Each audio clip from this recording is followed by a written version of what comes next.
Assalamualaikum warahmatullahi wabarakatuh. Saya Sri Wahyuningsih dari kelas HKID. Di sini saya akan sedikit menjelaskan tentang makalah yang sudah saya susun yang berjudul Tasrif Periode Keemasan Bagian 3 Sejarah Pembukuan Fikih dan Ushul Fikih.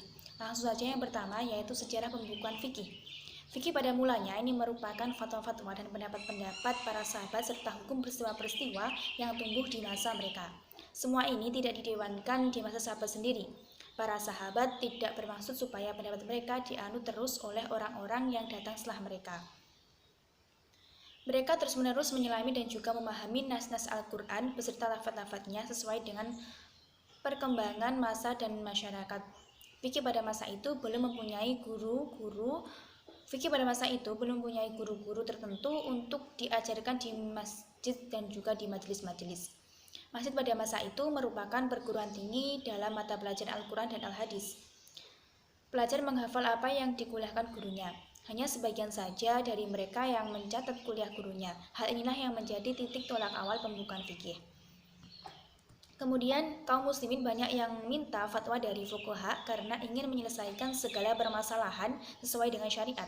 Nah, oleh karena itu fuqaha beristimbat dengan syariat dengan sejumlah kaidah untuk menetapkan hukum yang diperlukan, baik yang sudah, sedang terjadi, maupun yang sedang terjadi.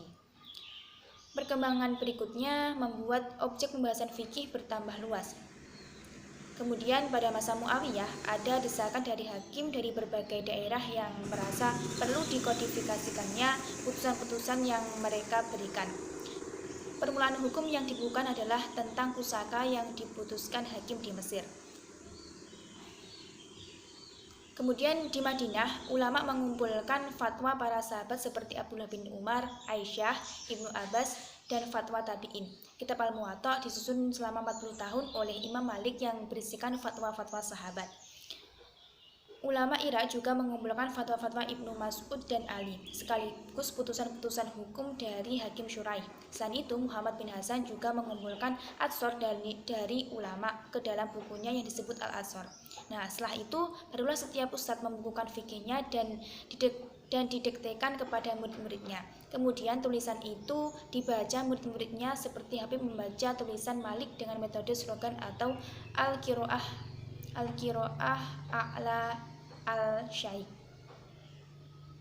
Kemudian seringkali seorang murid mencatat apa yang diterima dari gurunya, tetapi ada juga seorang guru merubah pendapatnya di tempat lain. Oleh karena itu bisa jadi ada dua periwayatan, masing-masing penulis menyandarkan apa yang didengar dari seorang imam kepada imam lain. Kemudian selanjutnya yaitu sejarah pembukaan ushul fikih. Secara implisit, ushul fikih telah timbul bersamaan dengan timbulnya fikih, karena ushul fikih ini adalah metode istinbat fikih. Pada masa sahabat dan tabi'in, metode istinbat itu belum tampak jelas dan belum merupakan kaidah. Setelah lahir sejumlah tokoh dan berkembangnya permasalahan fikih, metode istinbat itu menjadi tampak dan masing-masing mujtahid mempunyai metode tersendiri. Kemudian orang pertama yang terkenal menyusun ushul fikih berserta kaidah-kaidahnya yaitu Imam Syafi'i. Nama lengkapnya ialah Muhammad Idris Asy-Syafi'i dalam bukunya yang berjudul Ar-Risalah. Dan inilah kitab ushul fikih yang pertama ia susun dan dapat kita lihat sampai sekarang ini.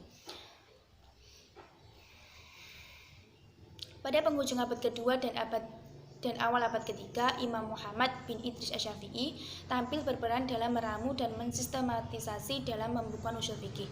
Upaya pembukaan ushul fikih ini seperti disimpulkan Abdul Wahab Sulaiman sejalan dengan perkembangan ilmu pengetahuan dan keislaman pada masa itu. Perkembangan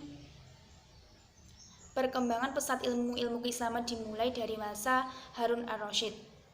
Kemudian pada masa ini ditandai oleh pesatnya perkembangan ilmu pengetahuan keislaman, bahkan dikenal sebagai masa keemasan Islam. Dalam pesatnya perkembangan ilmu-ilmu keislaman tersebut, ushul fikih muncul menjadi satu disiplin ilmu tersendiri. Sebagai ulama yang datang, Imam Syafi'i banyak mengetahui tentang metodologi istinbat para imam mujtahid sebelumnya seperti Imam Abu Hanifah, Imam Malik, dan metode istinbat para sahabat dan mengetahui di mana kelemahan serta keunggulannya. Dirumuskannya usul fikih di samping untuk mewujudkan metode istinbat yang jelas dan dapat dipedomani oleh peminat hukum Islam. Selain itu juga mengukur kebenaran hasil ijtihad di mana sebelumnya. Maka oleh Imam Syafi'i sebuah buku yang diberinya judul Alkitab dan kemudian dikenal dengan sebutan Ar-Risalah. Kemudian munculnya buku Ar-Risalah merupakan fase awal dari perkembangan usul fikih sebagai satu disiplin ilmu. Secara umum, pembicaraan dalam buku ini berkisar pada landasan-landasan pembentukan fikih, yaitu Al-Quran, Sunnah Rasulullah, kemudian ijtihad, fatwa sahabat, dan juga qiyas. Selanjutnya yaitu sebab-sebab perkembangan fikih dan usul fikih. Dengan berkembangnya fikih, hasil ijtihad ulama menjadi terkodifikasikan. Adapun sebab-sebab perkembangan fikih dan usul fikih yaitu yang pertama, wilayahnya yang sangat luas. Dengan luasnya wilayah Islam timbul permasalahan budaya dan juga masalah-masalah baru. Tidak hanya itu, terjadi pula berbagai perjanjian dengan bangsa lain. Negeri yang luas ini sudah tentu membutuhkan pengaturan untuk perundang-undangan dan fatwa-fatwa, dan sumbernya adalah syariat Islam. Kemudian yang kedua yaitu tersebarnya fuqaha ke berbagai wilayah. Hal ini terjadi bersamaan dengan pasukan Islam yang menaklukkan wilayah baru. Fuqaha yang mendiami wilayah baru ini mempelajari hadis dan menjadi hakim. Mereka pun memperoleh penghidupan yang layak. Kota yang ditempati fuqaha antara lain ada Madinah, Mekah, Kufah, Basrah, kemudian Baghdad, Damaskus, dan juga Mesir. Kemudian yang ketiga yaitu diperolehnya metode ijtihad dari periode sebelumnya. Ulama pada masa ini telah memiliki sejumlah fatwa dan metode ijtihad yang didapat dari periode sebelumnya. Nah, di samping Al-Quran telah dibukukan dan telah tersebar di kalangan muslimin, demikian pula sunnah juga sudah mulai dibukukan pada permulaan abad ke-2 Hijriah. Yang keempat yaitu adanya keinginan agar tingkah laku kaum muslimin sesuai dengan syariat. Ya, seluruh kaum muslimin mempunyai keinginan yang kuat agar semua sikap dan tingkah lakunya ini sesuai dengan syariat Islam. Kemudian yang kelima yaitu lahirnya ulama yang berpotensi sebagai mujtahid.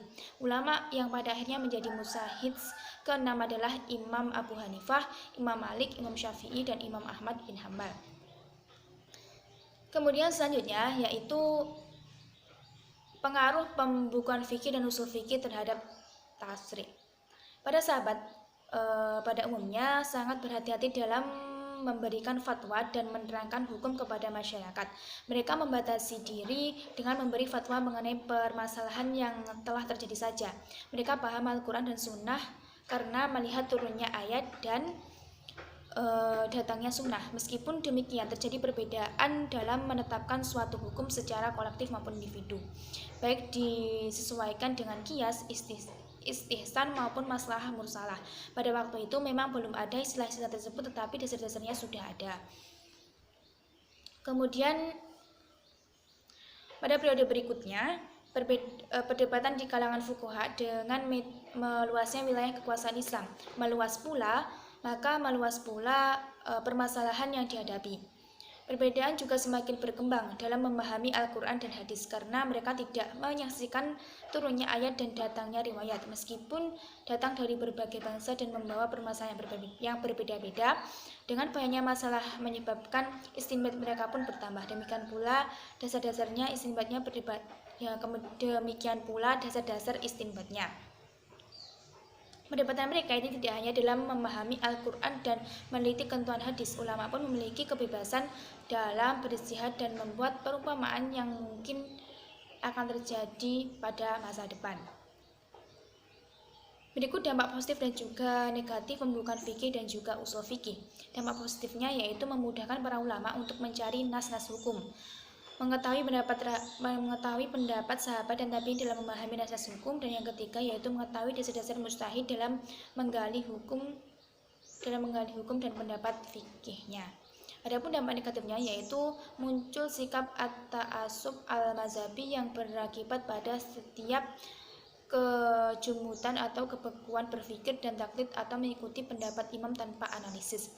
Yang kedua yaitu timbulnya dorongan para penguasa kepada para hakim untuk menyelesaikan perkara di pengadilan dengan merujuk pada salah satu mazhab fikih yang disetujui khalifah saja. Nah, dari penjelasan yang sudah saya sampaikan tadi dapat kita simpulkan bahwa pembukaan fikih ini dimulai dari pengumpulan fatwa. Pada masa Muawiyah ada desakan dari para hakim di berbagai daerah untuk membukukan putusan-putusan. Hukum yang dibukukan pertama kali adalah hukum yang diputuskan oleh hakim di Mesir mengenai pusaka. Usaha pembukuan fikih dilakukan sebagai berikut. Yang pertama, Imam Malik menyusun kitab Al-Muwatta. Yang kedua, ulama Irak mengumpulkan fatwa-fatwa Ibnu Mas'ud dan Ali sekaligus putusan-putusan hukum dari Hakim Syuraih dan lainnya. Yang ketiga, Muhammad bin Hasan mengumpulkan Atsor dari ulama ke dalam bukunya yang disebut Al-Asor. Nah, sedangkan usul fikih telah timbul bersamaan dengan timbulnya fikih karena usul fikih ini adalah metode istinbat fikih. Pada masa sahabat dan tabi'in, metode istinbat itu belum tampak jelas dan belum merupakan kaidah. Nah, setelah lahir sejumlah tokoh dan berkembangnya permasalahan fikih, metode istinbat itu semakin tampak dan masing-masing mujtahid mempunyai metode tersendiri.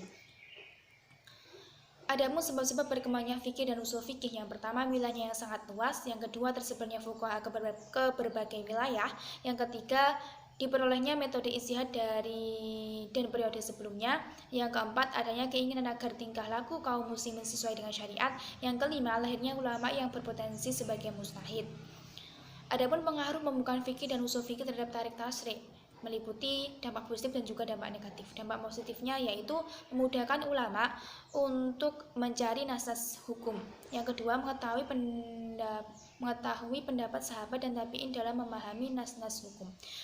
Kemudian dampak negatifnya yaitu muncul sikap kebekuan berpikir dan mengikuti pendapat imam tanpa analisis, dan juga munculnya gerakan pembukuan pendapat masing-masing mazhab sehingga aktivitas ijtihad terhenti.